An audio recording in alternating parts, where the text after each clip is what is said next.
Naskah cinta buat suami kesayangan syurgaku. Masuk bulan Ramadan, aku dengan wife bagi hadiah sesama sendiri.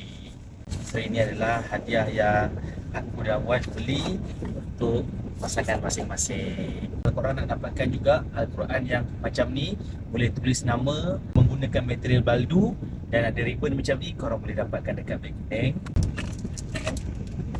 Masya-Allah. Naskah cinta buat suami kesayangan syurgaku.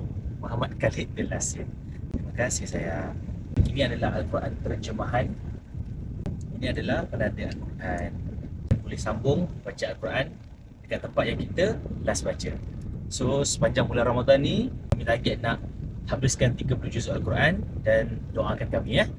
So korang juga boleh dapatkan Al-Quran set macam ni dan korang boleh tambah nama sendiri dan boleh bagi pada hadiah pada orang yang tersayang ataupun hadiah pada diri sendiri. Kalau korang nak kahwin pun korang boleh buat hadiah sebagai hantaran.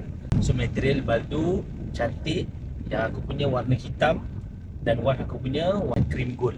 Sangat-sangat cantik lah. Semoga Ramadan tahun ini menjadi Ramadan yang terbaik untuk kita semua. Amin.